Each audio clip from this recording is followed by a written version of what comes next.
और अपनी खबर टॉप 10 का रुख करेंगे। सबसे पहले जयपुर की अहम खबरों पर नजर। बीजेपी ने पंजाब घटनाक्रम के बाद मुख्यमंत्री अशोक गहलोत पर निशाना साधा है। उपनेता प्रतिपक्ष राजेंद्र राठौड़ ने कहा कि मुख्यमंत्री पंजाब घटनाक्रम में कैप्टन अमरिंदर सिंह से आग्रह करते हैं कि उन्हें आलाकमान का फैसला मानना चाहिए। राठौड़ ने कहा कि आलाकमान सीएम गहलोत से कई बार गुजारिश कर चुका है कि वो सीएम पद से इस्तीफा दें, मगर गहलोत टस से मस नहीं हो रहे। पंजाब में मचे सियासी तूफान के बीच राजस्थान में विधानसभा अध्यक्ष सीपी जोशी को दिल्ली बुलाए जाने पर केंद्रीय कृषि राज्य मंत्री कैलाश चौधरी ने बड़ा बयान दिया। उन्होंने कहा कि कांग्रेस के आपसी टकराव से सरकार के कार्यकाल पूरा करने पर पूरी अनिश्चितता है। कोई बड़ी बात नहीं कि राजस्थान में इसी साल विधानसभा चुनाव हो जाए। चौधरी यही नहीं रुके। उन्होंने कहा कि राजस्थान के इतिहास में ऐसा पहली बार हुआ कि सत्ता पक्ष में मंत्रियों के रवैये के कारण विधानसभा अध्यक्ष को विधानसभा की कार्यवाही स्थगित करनी पड़ी। प्रदेश में गहलोत सरकार ने रातों रात 25 वरिष्ठ आईएएस अफसरों का तबादला कर दिया। साथ ही बिजली संकट के बीच दिनेश कुमार को हटाकर सुबोध अग्रवाल को ऊर्जा एसीएस बनाया गया है। प्रदेश में प्रदूषण का स्तर कम हुआ है। जयपुर में AQI 44 तक पहुंच गया है। इसी के साथ प्रदूषण का स्तर औसत के आधे से कम हो गया है। कोटपुतली उपखंड में अब तक 61% से ज्यादा लोगों का वैक्सीन को पहली डोज दी गई है, जबकि 25% से ज्यादा लोगों को सेकेंड डोज लगाई जा चुकी है। जयपुर के झालाना जंगल में बड़ा अनोखा नजारा देखने को मिला। यहां सुबह राणा नाम के सबसे युवा पैंथर ने शिकार के दौरान एक नीलगाय के बच्चे को घेर लिया और उसके साथ काफी देर तक खेलता रहा।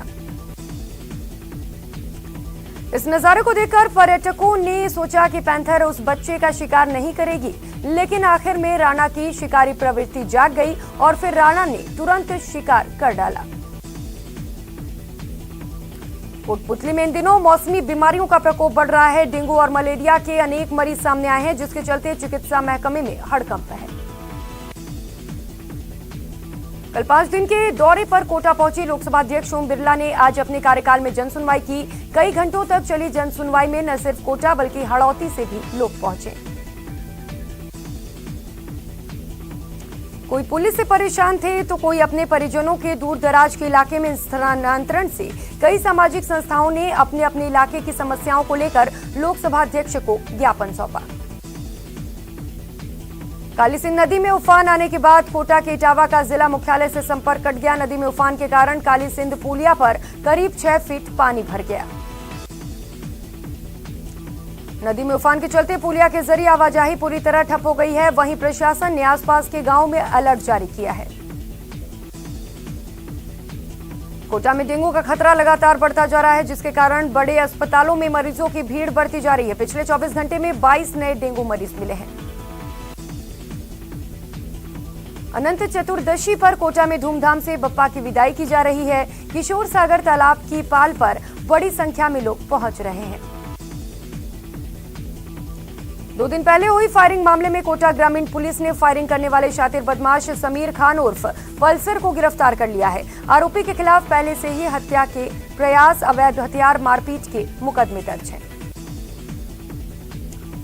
बीकानेर दौरे पर पहुंचे उच्च शिक्षा मंत्री भंवर सिंह भाटी ने सर्किट हाउस में जनसुनवाई की। इस दौरान उन्होंने लोगों के अभाव अभियोग भी सुने। उन्होंने कहा कि राज्य सरकार आमजन के साथ खड़ी है और उनकी समस्याओं की सुनवाई के लिए प्रतिबद्ध है।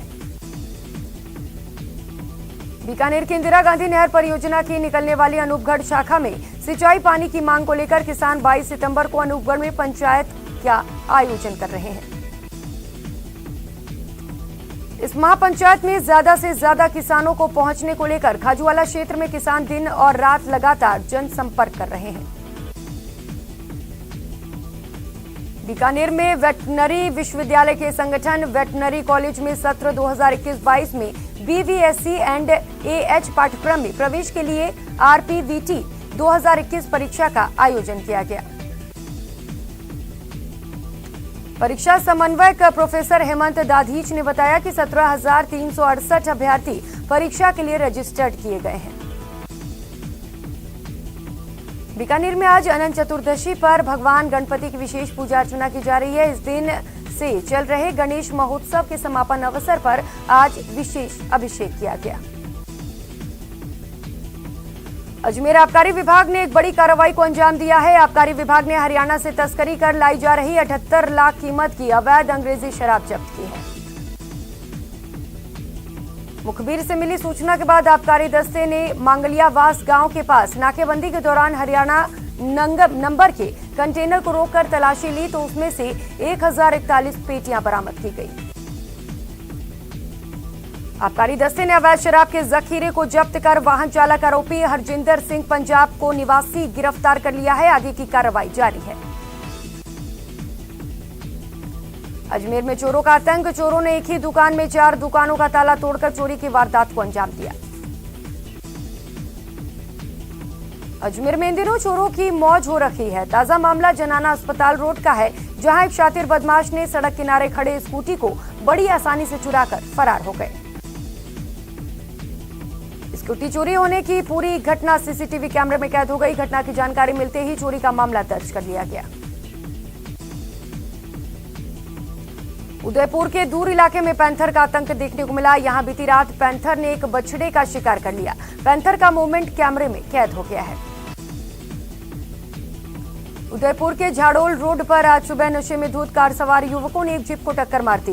इस हादसे में जीप में सवार 3 लोग घायल हो गए, जिन्हें राहगीरों ने अस्पताल पहुंचाया। जानकारी के अनुसार सुबह करीब 8:30 बजे मेडिकल यूनिवर्सिटी के रेजिडेंट पार्टी के लिए अलीगढ़ की तरफ जा रहे थे। उन्होंने रॉन्ग साइड लेते हुए सामने की तरफ से आ रही एक जीप को टक्कर मार दी। मौसम विभाग ने 19 से 21 सितंबर तक पूर्वी राजस्थान में भारी बारिश की संभावना जताई है। ऐसे में उदयपुर में ऑरेंज अलर्ट जारी किया गया। राज्य मानव अधिकार आयोग के अध्यक्ष गौरव कृष्ण ने भरतपुर का दौरा किया। यहां अध्यक्ष ने शहर के कई थानों का निरीक्षण भी किया। कृष्णा ने कहा कि थानों को व्यवस्थित तरीके से रखा जाए और साफ सफाई पर फोकस रखा जाए। भरतपुर में गौ रक्षा दल ने 15 गौवंशों को मुक्त कराया। हालांकि गौ तस्कर फरार होने में कामयाब हो गए। गौरक्षा दल ने उनका पीछा किया और कस्बे से बस स्टैंड के पास गाड़ी को पकड़ ली, लेकिन गौ रक्षकों को देख गौ तस्कर मौके से फरार हो गए। भरतपुर जिले के कुमेर तहसील के सोगर गांव में खेत में एक युवक का शव मिलने से सनसनी फैल गई। मृतक युवक बदन सिंह गांव सोगर का निवासी है। खेत में शव मिलने की जानकारी मिलते ही पुलिस मौके पर पहुंची और तफ्तीश शुरू कर दी। भरतपुर जिले के डीग कस्बे में बदमाशों ने एनडी कैश बैंक के एटीएम में लूट की वारदात को अंजाम दिया। जानकारी के मुताबिक बदमाश एटीएम को गैस कटर से काट करीब 4 लाख से अधिक रुपए लेकर फरार हो गए। सुबह एटीएम के पास दुकान खोलने आए दुकानदार ने एटीएम के अधिकारियों को सूचना दी, जिस पर पुलिस मौके पर पहुंची और आसपास में लगे सीसीटीवी कैमरों की तफ्तीश शुरू कर दी।